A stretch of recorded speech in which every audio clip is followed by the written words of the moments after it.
homeless woman saved a puppy without knowing it belonged to a millionaire, and he fell deeply in love. Before we begin this story, let us know in the comments, where are you watching from?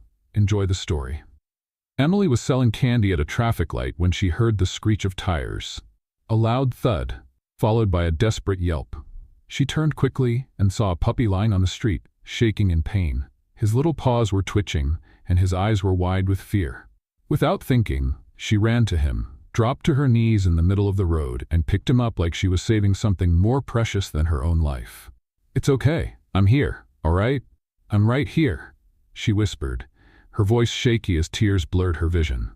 The puppy's small body trembled like it was made of paper. People stared. Some mumbled something about calling for help, but no one moved. No one did anything. Emily didn't think twice. She held the puppy close to her chest and started running. At the vet clinic, the receptionist gave her a strange look. Her clothes were worn, her hair pulled back in a hurry, the smell of the streets on her. Emily didn't care. She shouted, "He needs help, please." The vet quickly examined him. "His leg is dislocated. We'll need to stabilize it and give him pain medicine. It's serious, but he'll recover." The receptionist brought out a quote. $100, everything included. Emily was quiet for a moment. Then she reached deep into her backpack and pulled out a crushed little box, held together with tape. That was where she kept all the money she had saved for months by selling candy at traffic lights. This is all I have," she said, placing the money on the counter with trembling hands. "I'll pay." The receptionist counted it, surprised. "It's exactly the right amount. Do you need a receipt?" Emily gave a tired smile. "If I needed a receipt, I'd have a home." She sat down on a plastic chair and waited. Her stomach hurt from hunger, but she didn't care. At that moment, she knew she had done the right thing. Later, the vet came back holding the puppy. His leg was wrapped and he wore a protective collar around his neck. "He's going to be fine. He just needs rest and care for a few days." "Does he have a name?" she asked, gently petting his nose. There was a tag on his collar. "Bentley, and it has an address, 515 Park Hill Avenue. Emily's chest tightened when she heard that street name. It was far away and expensive. She couldn't imagine anyone actually living in a place like that. Even so, she picked up the puppy and started walking. 515 Park Hill Avenue looked like a palace disguised as a house. Tall gates, perfect gardens, cameras everywhere. Emily felt invisible standing there with her worn-out sneakers and torn backpack. She pressed the intercom. "Yes? Hi, I found a dog. His name is Bentley. He was hit by a car. I took care of him. This address was on his tag." The gate opened. Emily walked in, her heart pounding. A staff member led her down a hallway so bright and white she could barely look at the floor. When the office door opened, she saw him. Tall, serious-looking, wearing a perfectly tailored dark suit, but his eyes looked tired. And when he saw Bentley in her arms, they filled with a mix of relief and emotion. "Bentley?" He stepped forward, his voice choked. "Oh my God, I've been looking for him for days. I thought—" He didn't finish. He carefully took the dog. Bentley whimpered but wagged his tail hard when he recognized his owner. Brian looked at Emily with a mix of gratitude and disbelief. "Where did you find him?" She told him everything. The street, the accident, the rush to the clinic, the money she spent. "You paid for all of it?" he asked, confused. "I used my savings. Everything I made selling candy on the street." He frowned. "But why? Why would you do that?" "Because no one else did anything, and he was scared. I've been scared too, so I knew how he felt." Brian was silent. Then he stepped away and grabbed an envelope. He held it out to her. "This is for what you spent, and more." Emily didn't even look at it. "I don't want money. I just wanted to make sure he was okay." "Then, where do you live?" She hesitated, then answered with honest simplicity, "In an alley near 8th Avenue. It's safer than it sounds." Brian looked at her like she was a mystery. A girl who saved his dog, spent everything she had, refused money, and lived on the street. Something inside him shifted. "I have a small room in the back of the house. No one uses it. It's simple, but it has a bed, a bathroom, and a lock on the door." He took a breath. "You can stay, at least until Bentley recovers." Emily's eyes widened. "You want me to stay here?" "Just while he's healing. I trust you. And so does he." She looked at Bentley, already sleeping peacefully in Brian's arms, then at the envelope on the table. Her stomach growled, but she tried to hide it. It's a lot. I don't know. You don't have to decide now. Just think about it with care. I just want to give back what you did. Emily pressed her lips together, moved. No one had ever offered her anything like this before. A room, respect, gratitude. She lowered her eyes, struggling with her pride. If I stay, it'll only be for Bentley. Brian nodded. Of course, for Bentley. But deep down, they both knew something more was beginning there. Something neither of them had planned. Emily woke up before sunrise. She still wasn't used to the soft mattress or the silence. The room was warm, the comforter softer than anything she'd ever touched, and still, she woke up with the same feeling as always, the urge to give something back.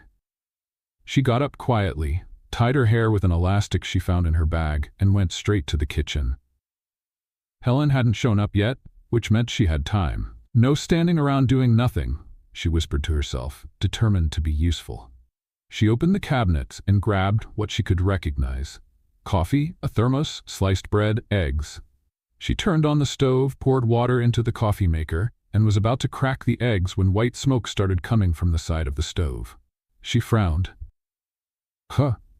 Suddenly, beep beep beep beep, the loud fire alarm blasted through the room. A jet of steam shot from the ceiling. Emily looked up, panicking. No, I didn't even burn anything yet. Bentley ran into the kitchen, barking like it was war. Seconds later, hurried footsteps echoed. Brian appeared in the doorway wearing only a towel around his waist, wet, hair dripping. What did you do? I was just making coffee, Emily shouted, covering her ears. This feels more like a chemical attack than breakfast. I didn't know the stove had a button for the end of the world. You triggered the security system. This house has a very sensitive smoke detector. Too sensitive, don't you think? All I did was heat some water. Brian rushed to a panel on the wall and punched in a code. The alarm stopped. The silence that followed was as sudden as it was awkward. They stared at each other. Bentley barked softly, circling them. Brian sighed. You woke up the whole house. At least no one will miss the coffee. This isn't coffee. This is an international incident. Emily crossed her arms, still tense, but a small smile forming at the corner of her mouth. For someone that rich, you have pretty poor patience.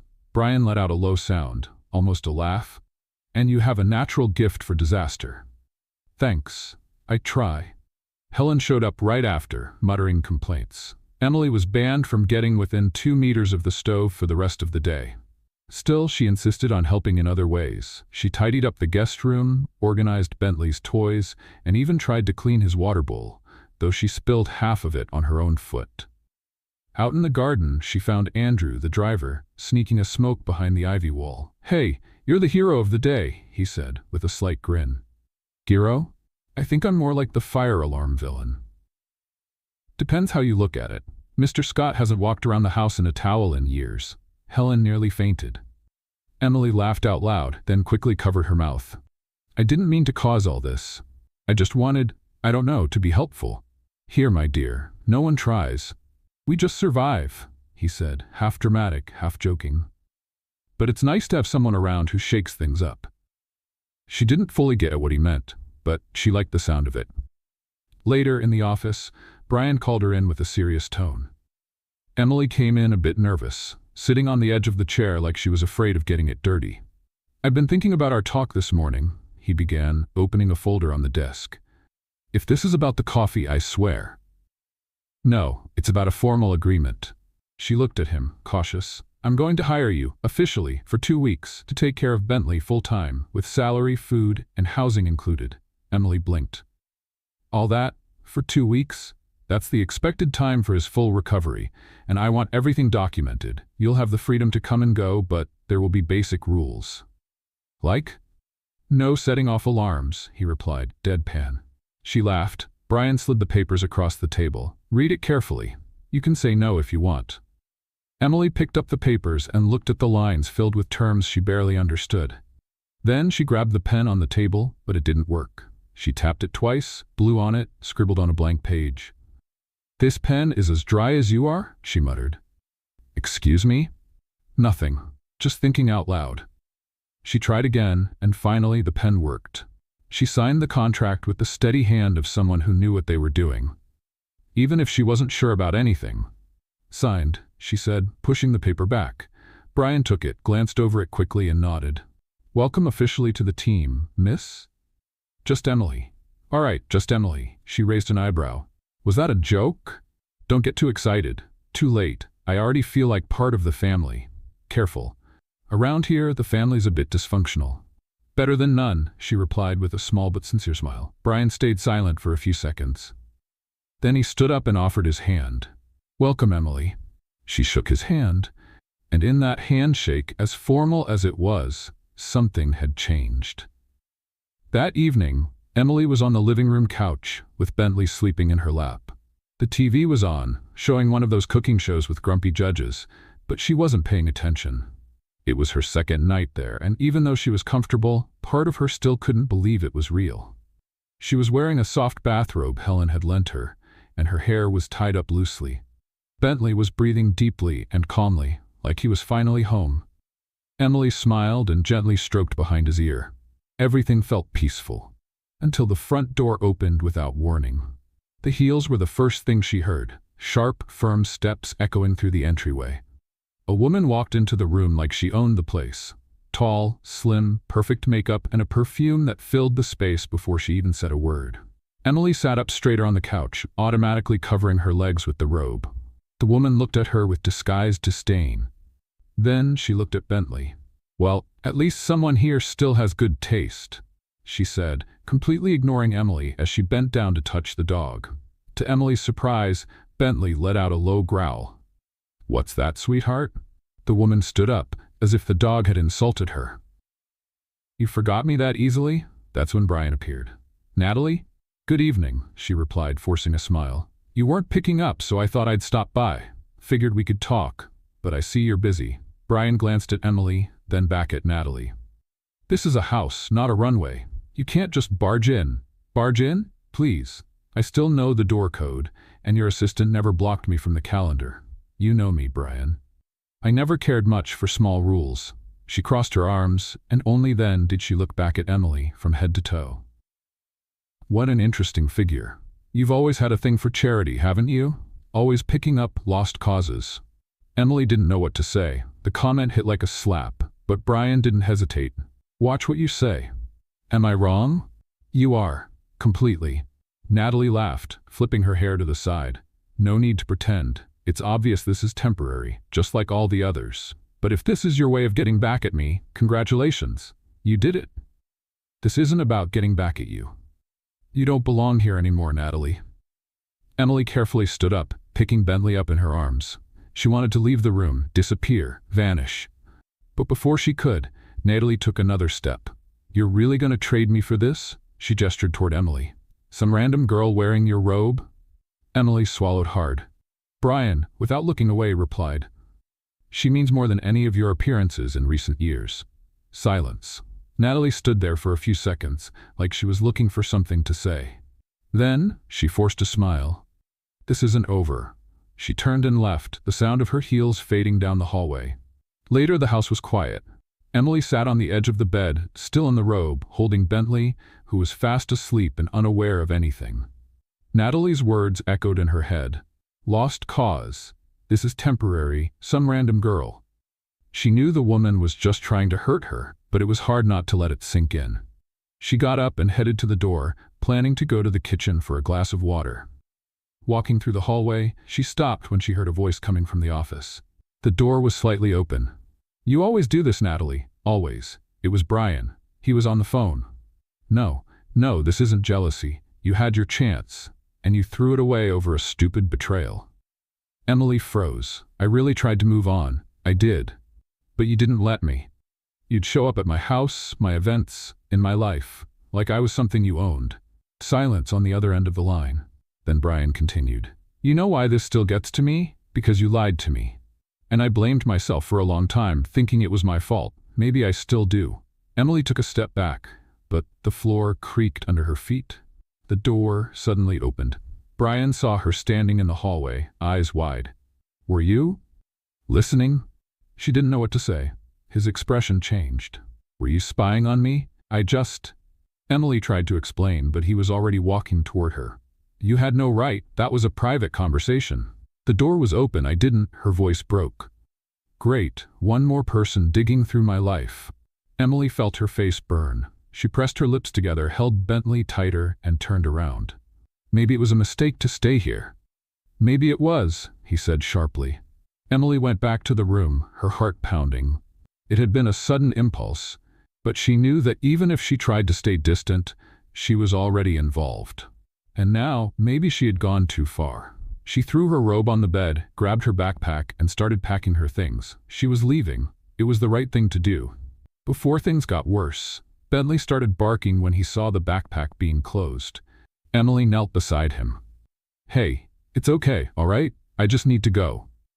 Bentley barked louder. He laid his paws on the zipper like he was saying don't. She tried to move him away, but he just curled up next to the bag with sad eyes. Oh, don't do this. The barking went on, sharp, honest, like he knew exactly what was happening. Emily took a deep breath and sat down again. Come on, buddy. She gently ran her hand through his fur, and the dog nestled in her lap. And there, in the dark room, with her heart aching, she realized that leaving wasn't as simple as it seemed. The silence of the early morning felt heavier than ever. Emily sat on the edge of the bed for a long time, eyes fixed on the wooden floor. Bentley slept in a corner, curled up, but the soft barks that slipped out in his dreams sounded like small pleas for her to stay. She stood up slowly, trying not to make noise. Picked up her backpack, checked if her few clothes were still inside, her crumpled papers, and the small box where she used to keep money that no longer existed. Before leaving, she looked for a blank sheet of paper. She found an old planner in the nightstand and tore out one of the last pages. With a shaky hand, she wrote, "Thank you for everything, and I'm sorry for listening too much." She folded the paper in four, placed it on the desk, and took one last look at the room. At the blanket folded with care, at the lamp that now looked like a faded star. Bentley, as if he sensed something, opened his eyes and let out a soft bark. "Shh," Emily whispered, kneeling down. "You're going to be okay. He'll take care of you." She kissed the dog's head and stood up slowly. Her body ached, her heart even more. She walked to the door, took a deep breath, and left. The sun hadn't come up yet when Brian woke up. He had slept badly, like on those nights when the mind doesn't quiet down and the chest feels heavy. He decided to check if Bentley had taken his medication, but when he passed by the guest room, the door was half open. He pushed it. The bed was empty. The robe was hanging on the chair. A strange silence filled the room. He frowned and took 2 steps inside. That's when he saw the note. He picked up the paper with his fingertips, as if touching it might burn him. "Thank you for everything, and I'm sorry for listening too much." The words hit like a punch. He crumpled the note, stepped back, and without thinking, slammed the bedroom door shut. The sound echoed through the house. Bentley barked downstairs. Helen appeared in the hallway, sleepy but serious. "Something wrong?" "She left." Helen raised an eyebrow. "What do you mean, left?" Brian didn't answer.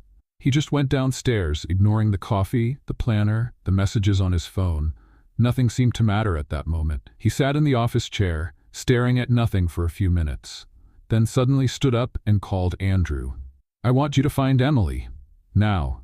"Any specific place to start?" the driver asked, already starting the car. Brian ran a hand through his hair, frustrated. "She said she used to sleep near 8th Avenue, near a laundromat. See if you can find anything." "On my way." The city was just waking up when Emily curled up by the cold wall of the laundromat. She had returned to the same place where she had spent so many nights. The dirty sidewalk, the old blanket a kind lady gave her weeks ago, the distant sound of cars. It was all familiar. But this time, it was different. This time, it hurt. She coughed. Her whole body felt heavier, and a chill ran down her back. It must have been just the cold. Or maybe not. She knew something wasn't right. She hugged her backpack to her chest and tried to close her eyes. Hours later, Andrew parked nearby and quickly got out of the car. He looked around, crossed the street, and then saw her. Emily was there, lying against the wall, trembling, her face pale. She didn't look like she was sleeping. She looked like she was fading. "Hey!" Andrew rushed over and knelt beside her. "Emily?" She opened her eyes with effort, tried to smile. "Andrew, hi. You've got a fever. Come on, let's get out of here." "No, it's okay. wanted to sleep a little. No sleeping, he said, already pulling out his phone. Stay awake. Brian's on his way. He shouldn't have. He asked me to find you, and there's no way I was leaving you here like this. Brian arrived a few minutes later. The moment he saw Emily, it felt like his heart tightened. She looked nothing like the girl who used to take care of Bentley on the couch. Pale, weak, like she had shrunk. He didn't hesitate. He knelt beside her, slipped one arm behind her back and the other under her knees. I can walk, she whispered. Be quiet, Emily. She gave a faint smile. You haven't changed. Neither have you. Still stubborn. He lifted her up and carried her to the car. Andrew opened the back door, and Brian got in with her, settling her gently. On the way back, Emily rested her head on his shoulder, her eyes heavy. I'm sorry, I shouldn't have listened, she murmured. Forget it. It was my fault. You were angry. I was. Because I was frustrated, and when I get frustrated, I mess up, like letting you walk out the door without stopping you. She sighed, almost falling asleep right there. Brian squeezed her hand firmly. Don't ever do this again, okay? She didn't answer. She was already asleep. Helen was at the door when they arrived. The guest room's ready, she said dryly. She's going to mine. Helen's eyes widened. What? You heard me. Get the room ready, and bring the thermometer. Helen paused for a moment, like she was trying to understand what world she had just stepped into. Then she nodded and went inside. Brian carried Emily upstairs, walked down the hallway, and gently laid her on his bed. He pulled the blanket over her, brushed her hair off her forehead, and left to get a damp cloth. When he returned, Helen was leaning against the doorframe, arms crossed. Never thought I'd see this again. See what?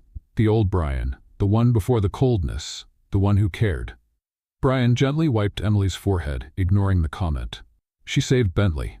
Yes, and now it looks like she's saving you too.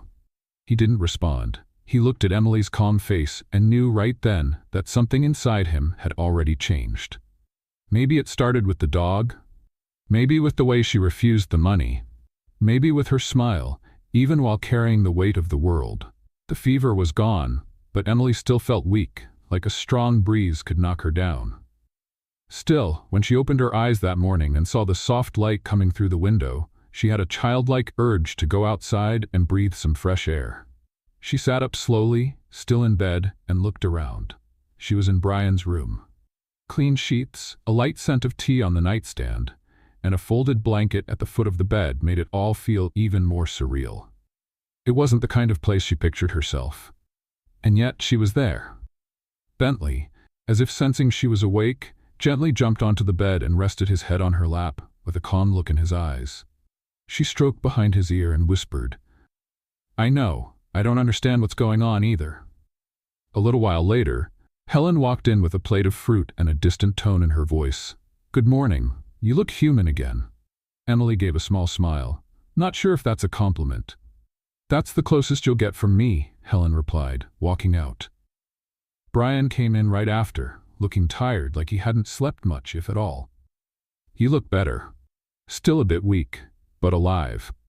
That's enough, he said, walking over to the bed. If you feel like stepping out for some fresh air, I can ask Andrew to go with you.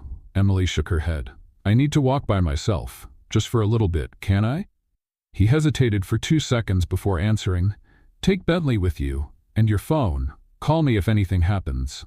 She nodded, surprised to see a hint of concern in his eyes. The neighborhood streets were quiet that late morning. Emily walked slowly with Bentley by her side, the leash loose in her hand and a light coat over her shoulders. The cool air brushed her face, bringing a sense of freedom, but also vulnerability. Let's have a little fun with the folks who only read the comments. Type pizza in the comments. Only those who made it this far will get it. Now let's get back to the story. She sat on a bench in the small park, took a deep breath, and closed her eyes for a few seconds. She needed silence, clarity. But fate, as always, seemed to have other plans. Clara? The voice came from behind. Emily froze. Clara Santiago? She opened her eyes slowly, turned her head, and saw an older woman with gray hair, dark sunglasses, and a shopping bag in her hands. I'm sorry, I think you've got the wrong person. No, I don't, the woman said as she stepped closer, emotional.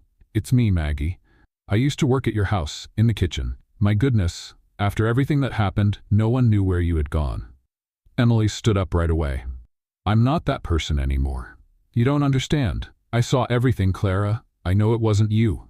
I know it was him." Emily felt like the ground disappeared under her feet for a moment. "Please," she whispered, "don't speak so loud. Not here." Maggie grabbed her hand tightly. "I tried to defend you, but no one wanted to listen. Your father had too much power. He silenced everyone." Emily pulled her hand back, clearly shaken. "I don't want to go through that again." "But you have to. You can't keep running for the rest of your life. You were innocent, Clara." "I am," she replied, her voice low and steady. But that didn't matter. She tugged Bentley's leash and walked away quickly. "Clara, wait. My name is Emily now," she said, turning back briefly, "and I want to forget that old name." Then she kept walking. Brian was in the garden when she got home. He saw her red face, the fast steps. She let Bentley off the leash, who went straight to his usual spot and went inside without saying a word. Brian followed her, sensing something was wrong. "Emily? I just need some time. Did something happen?" She was already going up the stairs, not answering. Later, he went upstairs to talk. He found her sitting on the floor of the bedroom, facing away from the door, hugging her knees. "Do you want to tell me what happened?" "I ran into someone, a woman who recognized me." Her voice was soft and shaky. "She called me by another name, a name I've tried to erase from my life." "What name?" "Clara. Clara Santiago." Brian walked into the room and closed the door gently. "Do you want me to listen?" She nodded. 2 years ago, I was the adopted daughter of a well-known politician, Samuel Santiago. Respected, admired by the media. On the outside, he looked perfect. On the inside, he was controlling. She looked up, her eyes now filled with held-back tears. "He used my name in fake documents. He took money from a charity project we ran together.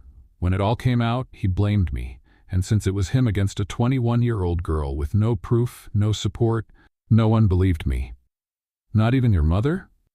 "She stood by him, thought I was trying to ruin the family's reputation, said I was ungrateful, that I was being manipulated by jealousy." She wiped her face, nervous. "I tried to explain, I swear. But everyone had already made up their minds. The media, my friends. I became the opportunistic daughter. I ran away with what I had, changed my name. I started selling sweets at traffic lights to survive." Brian listened in silence, sitting in front of her. He didn't say a word, just listened. "I never told this to anyone. I just wanted to disappear, erase everything." "Why are you telling me now?" "Because, for the first time since all that happened, I feel like I can trust someone, but I was also afraid you'd see me the way they did." Brian took a deep breath. "I don't know who Clara was, but I know Emily, and Emily is incredibly brave." She let out a soft laugh, tears now falling. "Don't say that. I don't feel that way. You saved a hit dog, turned down money, faced my ex-fiancé, faced me, slept on the streets, and you're still kind. If that's not strength, I don't know what is." Emily lowered her head. "I just wanted to live in peace, that's all." "And now?" She looked at him unsure. "Now? I don't know. I don't want to run anymore, but I don't know if I can face it all again." Brian moved closer, sat beside her, and held her hand firmly. "I don't know what's coming next. But if you want, you don't have to face it alone anymore." Emily bit her lip, trying to hold back the tears, but couldn't. She leaned on his shoulder and cried quietly. Brian said nothing, but the way he held her, firm, careful, and unhurried, said everything. Later on, Helen passed through the hallway and saw the door slightly open. She peeked in quietly. Emily was sleeping, curled up on Brian's bedroom couch, and he sat in the armchair, reading a book, but keeping his eyes on her. Helen smiled to herself. "Never thought I'd see this again," she whispered before walking on down the hallway. In the days that followed, Brian noticed that his once carefully planned routine had taken on a different rhythm, lighter, more unpredictable, and all because of her. Emily. She had no idea how much she threw him off balance, and that was exactly what made her so intriguing. He watched her quietly when she thought no one was looking, when she laughed alone at animal videos on the couch, when she sat on the floor to brush Bentley like he was a baby, or when she softly sang songs she didn't even remember the words to. Her simplicity disarmed him. No games, no masks, just Emily. And he was beginning to wonder how someone so real had gone unnoticed for so long. On Friday morning, she walked into the kitchen in a sweatshirt with her hair tied up, rubbing her eyes like a sleepy child. Someone messed with the coffee. Smells like a trap, she said, pointing at the thermos on the counter. Brian, who was reading and drinking coffee, looked up from the paper. I made it myself. No smoke, no alarm. So it's safe? Relatively. She smiled and poured herself a cup. Helen, who was sorting the silverware, shook her head with a dramatic sigh. Is this place a boarding house now? Emily laughed. If it is, just so you know, I'm not doing the dishes. Brian just watched in silence, a cup in his hand and something stronger growing in his chest each day. That afternoon, Emily decided to walk Bentley around the garden. The day was beautiful and she needed a break. She felt strangely at peace there, like that place belonged to her too now. That's when she heard a strange sound coming from the front gate. Cameras.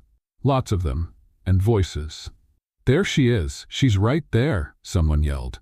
Emily instinctively stepped back, holding Bentley in her arms. A few seconds later, Helen came running from the side hallway, pale. Emily, quick, get inside. The press found out.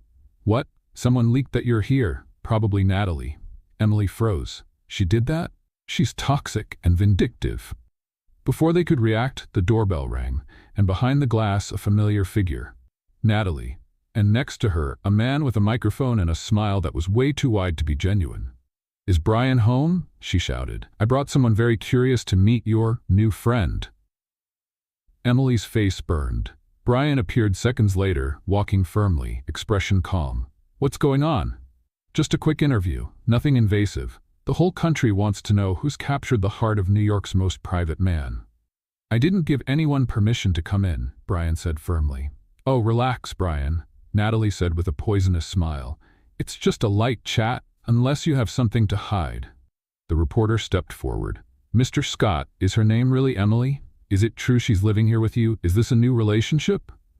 Emily's knees went weak. It was too much. Brian suddenly paused. He looked at the reporter, then at Emily, and said without hesitation, Yes, we're together. She's my girlfriend. Silence. Emily couldn't breathe. What did you say? She whispered in disbelief. We're together, he repeated, looking straight at the cameras. The flashes went off. Natalie crossed her arms, eyes wide with quiet rage. The reporter continued. So it's official? Can we publish that? Go ahead, Brian replied and shut the door in their faces. Emily stood frozen in the hallway like she'd been hit. Brian turned to her. I had to protect you. Protect me? She yelled. You threw me into a circus. I couldn't let them invade your privacy. I did what I thought was best. Without asking me? There wasn't time. I'm your employee, Brian. You put me in a role I never asked for. What did you want? For them to make up lies? Dig up your past? Emily went silent. You had no right. I just wanted to keep you from getting hurt. Hurt? Now everyone thinks I'm your mistress, your kept woman, your who even knows? She rubbed her face, nervous. I should have left when I had the chance. But you didn't. She stared at him, breathing hard, and now I regret it. He took a step toward her. I only did this because I care. You don't even really know me. I know more than anyone else, and honestly, I don't care what they think. Well, I do, she shouted. Silence. They stared at each other for a few seconds. Emily was shaking, with anger, with nerves, with something she couldn't name. Brian stepped closer. Are you scared, or are you running again? I don't run. Then why not face this? Because. She didn't finish. He held her face gently, and on impulse, kissed her. It was a quick, intense, desperate kiss, no permission, no plan, and yet, they both gave in. For a moment, the world stood still. The voices disappeared, breathing stopped, and all that was left was the touch, the warmth, the inner chaos that could no longer be ignored. But then, they pulled away. Emily took a deep breath, her heart racing. Brian too. Silence. She didn't say a word, just turned away without looking at him and went upstairs. In the hallway, her face still warm, she leaned against the wall, closed her eyes, and whispered, Why? Why did that have to feel so good? She smiled to herself, and walked to the bedroom with the lightest steps she'd taken since she arrived. Emily opened her eyes slowly. She was still lying down, but the world already felt like it was moving. The last few days had been a whirlwind of emotions, and the kiss with Brian, that kiss, kept coming back to her as if it had just happened. She didn't know how to react. The touch, the intensity, the way he pulled her in, it was impulsive, intense, way too real. But it had also been a mistake. A delightful mistake, and a dangerous one. She went downstairs hoping to see him, but breakfast was ready, and Brian was nowhere in sight. "He left early today," Helen said when she noticed her in the kitchen. "He did?" Said he had to take care of urgent matters, with that look like he was avoiding a conversation. Emily drank her coffee in silence. Something inside her was tight. An uncomfortable mix of frustration and expectation. She didn't know how he felt, but she knew what she was starting to feel, and that was exactly what she didn't want. That afternoon, Emily was in the garden with Bentley, throwing a stuffed toy for him to fetch. The dog ran back and forth happily, as if the whole world was that simple. For the first time in days, she smiled genuinely. But the peace was interrupted by hurried steps. Helen appeared on the patio, clearly upset, holding her phone. "We need to talk." "Did something happen?" Helen took a deep breath. "Your name is on the news sites and on social media. Someone leaked pictures of you here, at the house." "What do you mean? Pictures?" Helen handed her the phone. It was a collage of images. Emily feeding Bentley in the garden, getting into Brian's car, coming down from the guest room with a towel over her shoulder. And the headline, "New partner of CEO Brian Scott? Who is the mystery woman living in the mansion?" Emily felt her face go cold. This is real? It is, and it won't stop here. The press is going crazy. And there's more. More? Helen hesitated. Natalie came by. She brought a journalist. They're waiting at the door. Emily stayed quiet for a moment. "Do they know who I am?" "Not yet, but they want to find out." Emily looked at Bentley, then at the phone. Her heart felt like it was pounding in her throat. "And Brian? Does he know?" "He's on his way." Half an hour later, Brian walked through the door, looking tense, his posture stiff. He nodded at Helen and went straight to the office, where Emily was waiting. "Did you see?" "I did. The press is already at the gate. And Natalie brought a tabloid reporter. I figured she might do something like this. She wants to destroy you, Brian." "I'm not the one she's targeting. It's you." Emily crossed her arms, anxious. "So now what?" Brian took a deep breath. He walked over to the desk, opened a drawer, and pulled out a folder. "We signed this," she frowned. "What is it?" "A contract. For marriage." Emily let out a disbelieving laugh. "Excuse me? I'm serious. You want to marry me?" "A contract marriage, for 3 months." She widened her eyes. "Are you out of your mind? Listen, this isn't a romantic proposal. I'm not saying we're in love or pretending this is forever. It's an agreement, a temporary civil marriage. No crazy demands, just presence, appearance, and legal protection. You want to marry me just to make things look under control? I want to protect you. They're going to keep digging until they find something. And if they learn about your past..." Emily looked away. That hurt more than she wanted to admit. "You're trying to fix this like it's a business issue?" "Because from the media's perspective, that's exactly what it is." She shook her head, trying to organize her thoughts. "And what else does this contract say?" "You'll have your own room, full privacy, no obligations other than a few public appearances with me. You're free to come and go. And of course, a symbolic salary. For your image."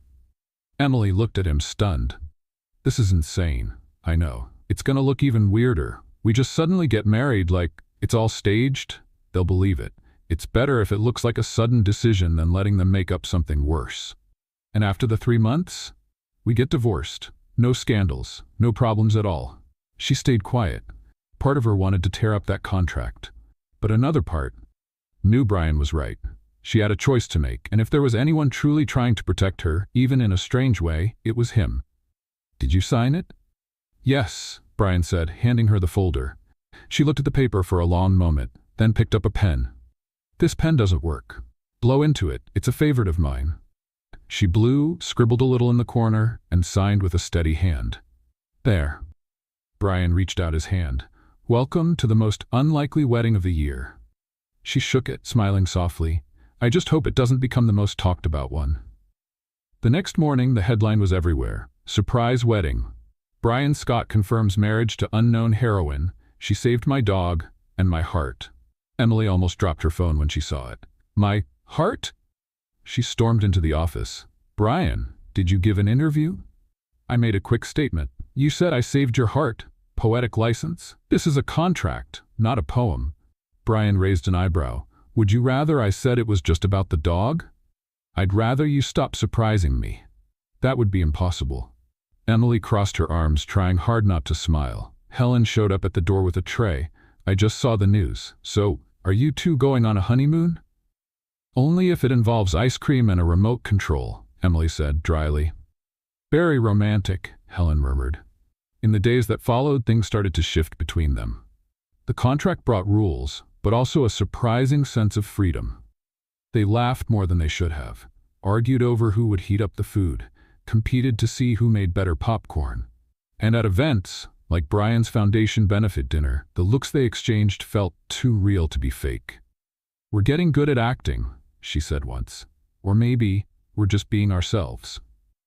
Emily didn't answer, but she smiled. One rainy night, Emily walked into the living room wrapped in a blanket. Tonight is for a bad movie and pizza. I've decided. And what if I have something more important to do? Then you'll miss the best part of life. You've convinced me. During the movie, she rested her head on his shoulder without thinking. And he didn't move. They stayed like that until the credits rolled. And even after. That night, she fell asleep on the couch without meaning to. Brian gently covered her with the blanket, watching her peaceful face like it was the only thing he wanted to remember.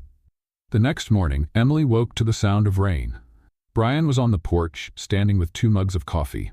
When she walked over, he handed her one. Sleep well? Surprisingly, yes. Good. We have a long day ahead. Why? We're doing our first official interview as a couple. What? Don't worry. I wrote a script. You just have to smile and agree. You scare me sometimes, and you undo me. She didn't expect him to say that. She stood still for a moment, looking at him. The coffee warmed her hands, but what warmed her heart was the way he looked at her. No contract, no plan. Just, hun. Emily stepped closer. What if I start forgetting this is all pretend? Brian looked at her for a long time. Then maybe, it's working better than I thought. She looked away, smiling softly. That wasn't in the contract. I can write an amendment. Emily took a sip of coffee. And what would it say? That maybe 3 months isn't enough to figure this all out. She stayed quiet for a moment, then gently touched his hand. The official interview took place on a cloudy afternoon in the mansion's garden. A carefully arranged setting with just a few pre-approved questions, a journalist who smiled a little too much to be real, and a camera trying to capture the authenticity of the couple of the moment. Emily was nervous. Brian, as usual, seemed in control. But she knew better.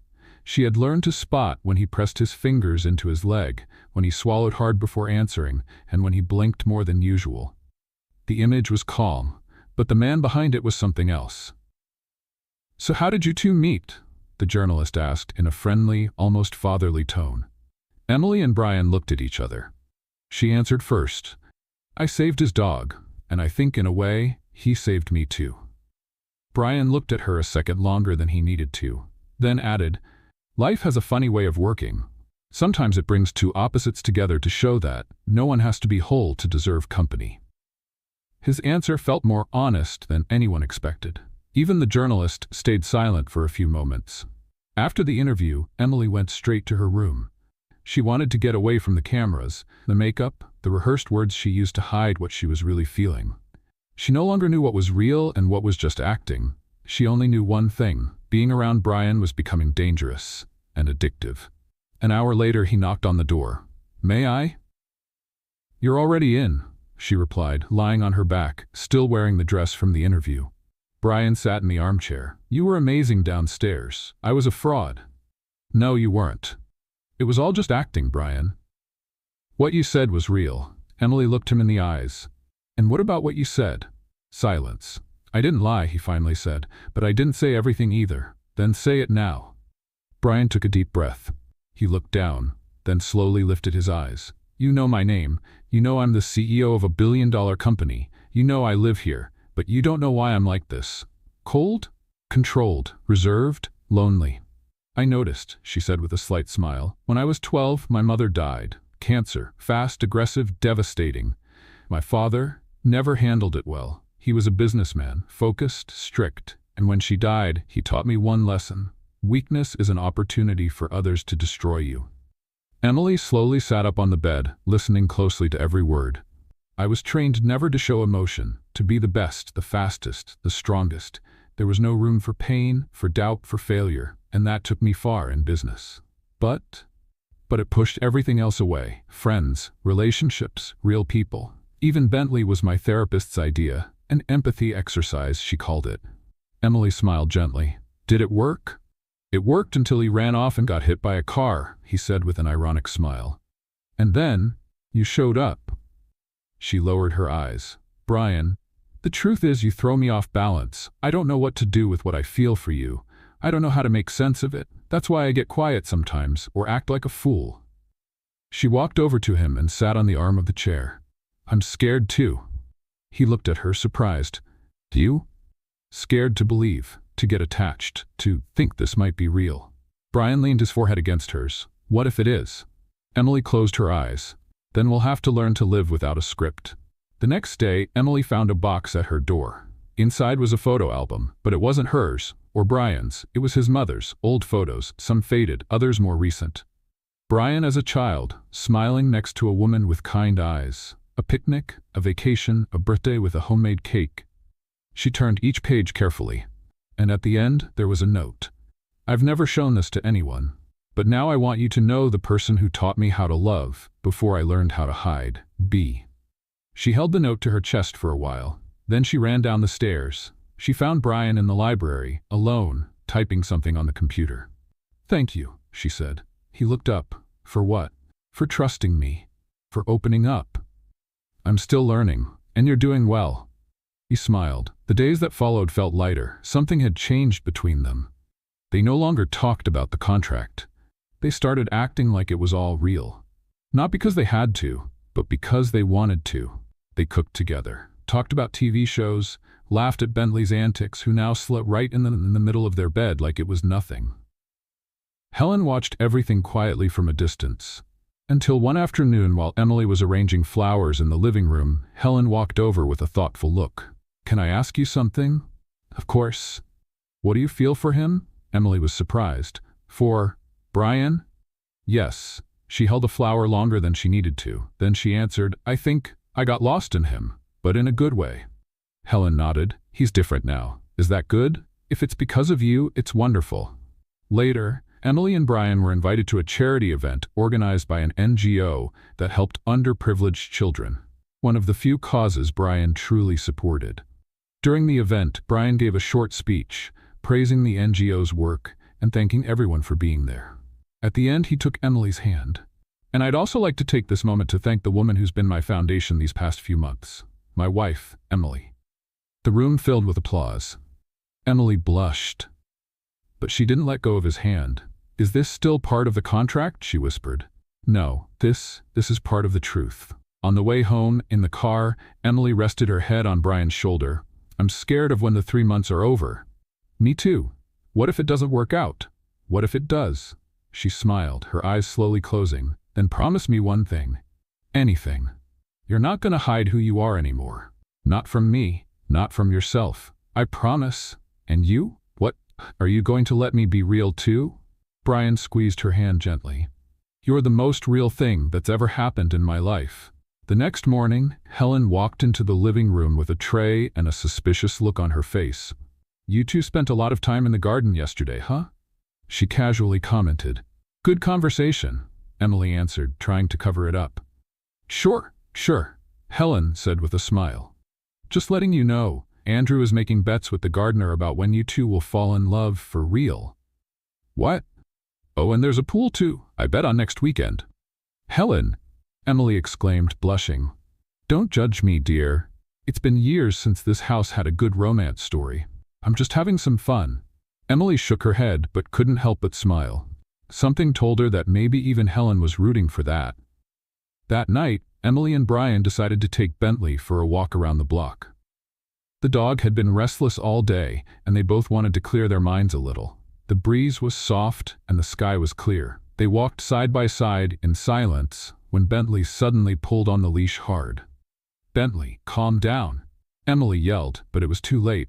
The dog broke free and ran straight for a side alley. He's going to hurt himself again, she screamed, starting to run after him. Brian ran alongside her without hesitation. Come this way. He's heading for the back. They ran together for a few meters, dodging posts, fences, and parked cars. Emily tripped slightly, but Brian grabbed her arm before she fell. "Are you okay?" "I'm fine. Keep going." After a few minutes, they found Bentley standing by a trash can, panting but okay. Emily dropped to her knees beside him, hugging the dog tightly. "You're trying to give me a heart attack, aren't you, you rascal?" Brian crouched down beside her. He just wanted a little adrenaline. Next time, he can go by himself. They both laughed, still catching their breath. That's when Brian reached out to help her up. Emily took his hand. But as she stood up, he didn't let go. She looked at him, surprised. Their fingers intertwined, their breath still quick. The touch was firm but gentle, a simple gesture, and yet so full of meaning. The night after their walk with Bentley brought a sudden change in the weather. The sky, which had been clear before, was now covered with dark clouds. The wind was stronger, and the air carried the familiar scent of a storm about to break. Emily woke up feeling uneasy. Everything in the house felt too quiet. Even Helen didn't make her usual comments when bringing breakfast. Andrew, meanwhile, hurried through the halls, speaking softly on the phone. Something was different. Brian appeared only later in the morning, quieter than usual. "The storm's going to get worse in the afternoon," he said, watching the sky from the porch. "Weather or mood?" she joked, trying to ease the tension in the air. He forced a smile but didn't respond. Emily approached slowly. "What happened?" "Natalie." Emily tensed immediately. "What's going on now?" She showed up at the company early this morning with a folder full of old documents, pictures of you on the streets, old reports about your disappearance, and a rehearsed speech to convince investors that you're a fraud. Emily felt her stomach turn. "She wants to ruin you, through me. I know, and what are you going to do?" Brian took a deep breath. "Nothing. If I react, she wins. And if others want to believe her, let them. I'm not fighting for my image anymore, Emily. I'm fighting for something else now." She looked at him, trying to understand. "You know who I am. You know what I've been through. And still," he repeated, firmly, "I choose to stay by your side." Emily felt tears welling up, but she held them back. "It wasn't the time." "Are you sure?" "The only certainty I have is that you're the most real thing that's happened in my life in the past few years." She didn't say anything. But in that moment, she knew that something inside her was changing. Something was healing. In the afternoon, the storm finally arrived. Lightning struck across the sky, and rain poured down heavily. The windows of the mansion vibrated with the sound of thunder.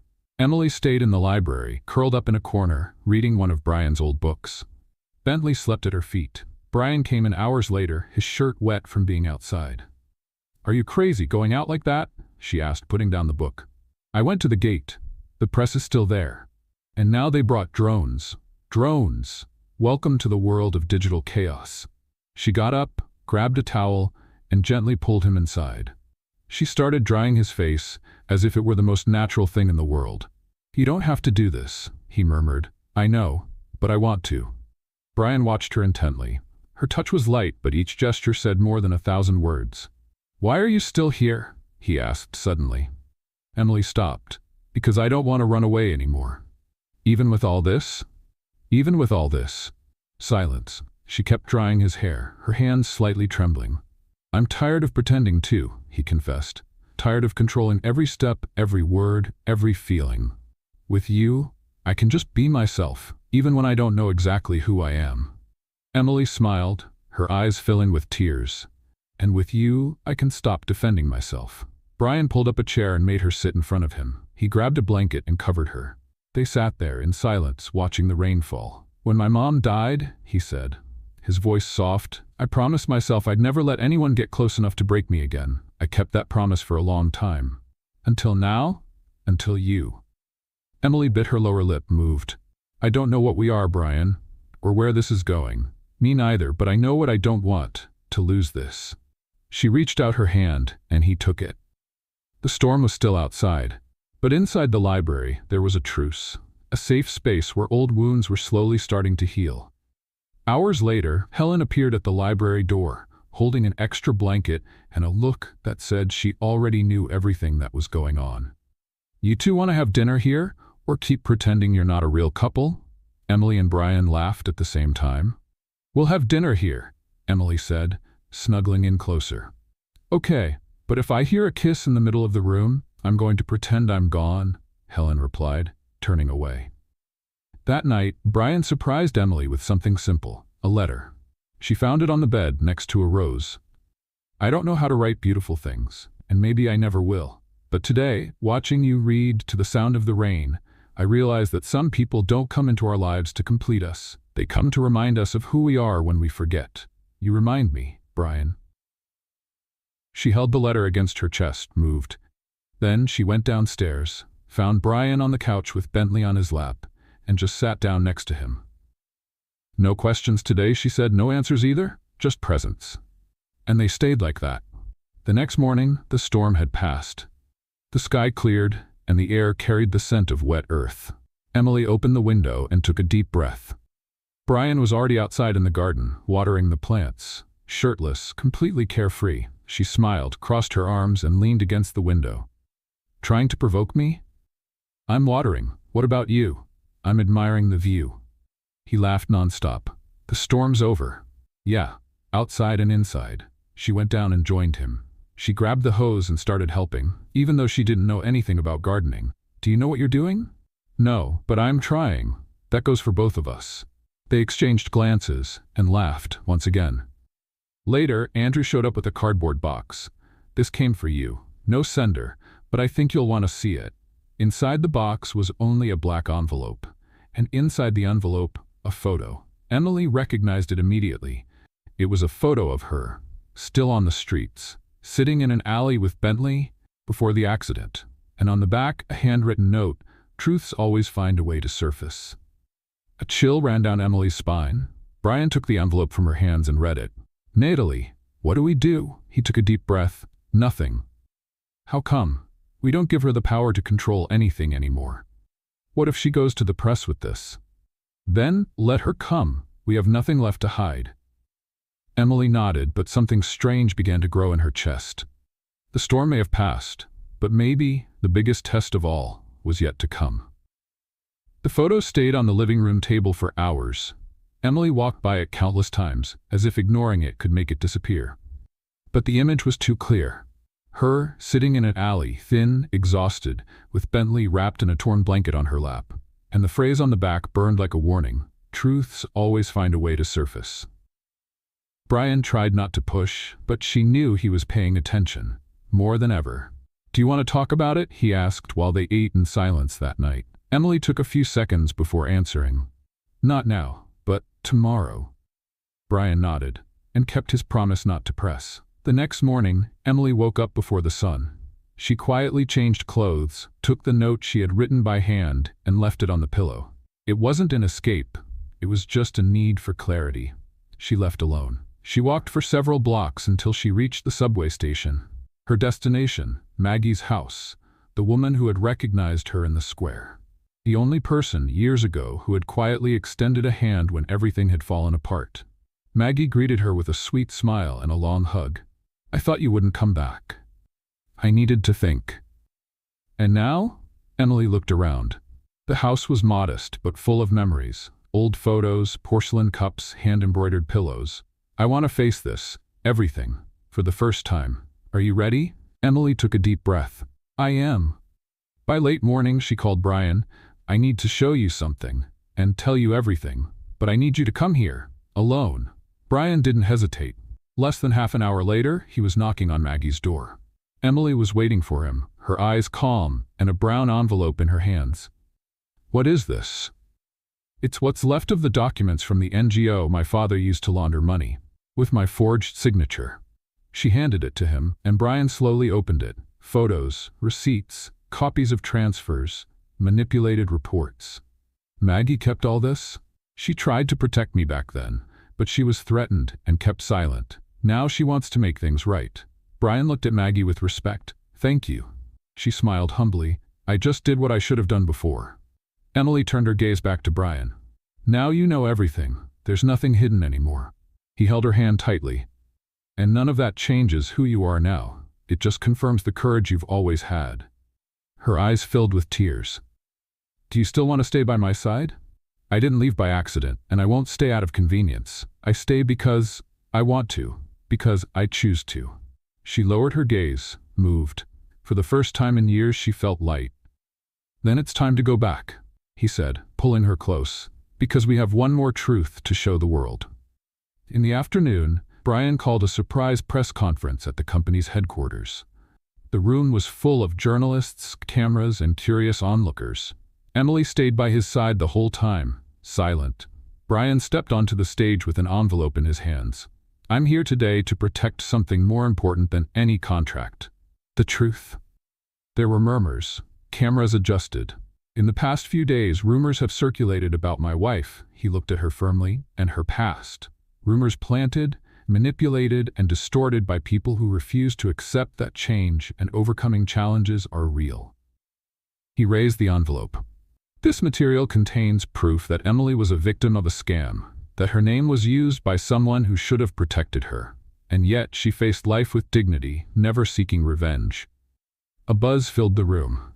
And if she's by my side today, it's because I chose to stand by someone who has more character than many who know palaces, but don't know what home is. Emily felt tears stream down her face. The press applauded. But more than that, she saw something in the faces of the people there. Respect. That night, back at the mansion, Helen placed a cake on the table with a handwritten note. Congratulations for defeating the past with the truth. Now, just admit the rest. Helen. Emily laughed, wiping away her tears. She's smart. Smarter than all of us put together. They sat at the table, side by side, not saying much. Sometimes silence was more valuable than words. Then Brian turned to her. The contract ends in a few days. I know. And us? Emily took a deep breath. I don't know what to say. Then let me say it first, he held her hand. I don't want this to end. I don't want you to leave. I don't want to pretend anymore that what we have is temporary. She looked at him. So what do you want? I want to try, for real. No clauses, no deadlines, no letterhead. She smiled, tears in her eyes. Me too. Is that a yes? That's a come with me.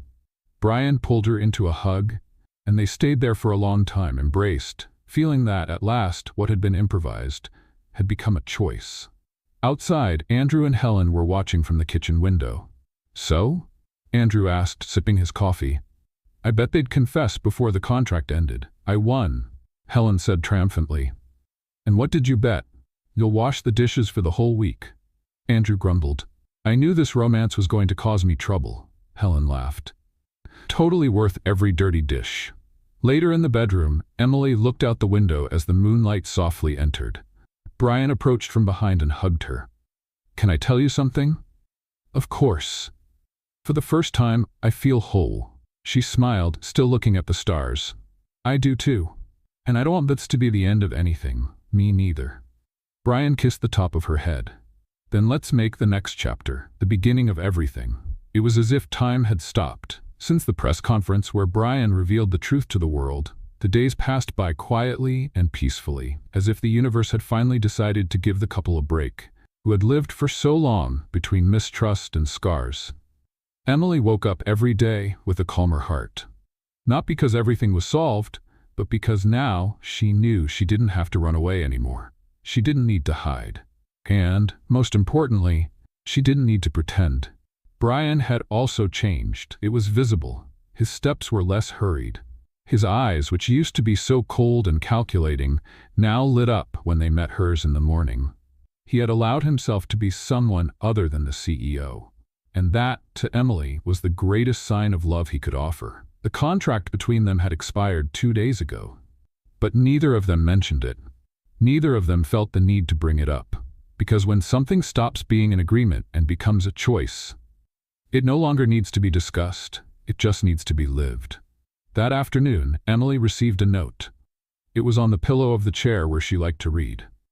Today, at 7 p.m., meet me in the sunroom. Wear something that makes you feel like yourself, B. Emily read it 3 times, her heart racing with each read. Helen showed up minutes later with a dress in her hands. A soft blue, light, with a flowy fit that seemed to float on the body. He asked me to leave this for you. Did he pick it? He just said, something that matches her.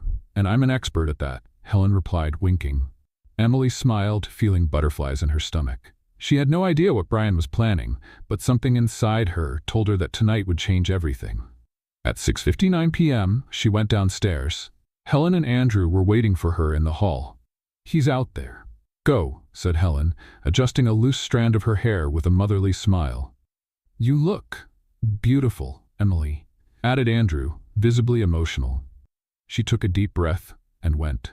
The sunroom had been transformed. Small lights hung from the trees like stars. Petals were scattered across the floor. A soft piano tune played in the background, and in the center, a circle of candles formed a path to Brian. He was there, standing, wearing a dark suit but with the most open and sincere eyes she had ever seen. Emily walked slowly toward him. "Brian, shh. Wait, let me speak." She nodded, swallowing hard. "When you came into my life, everything I knew was turned upside down. You messed up my routine, my control, my logic, and I fell in love with that." Emily felt tears welling up. "I fell in love with your courage, with the way you see the world, even after so much pain. I fell in love with every no you gave me, with every silence full of meaning. I fell in love with the way you take care of Bentley, and most of all, with the way you taught me to take care of myself."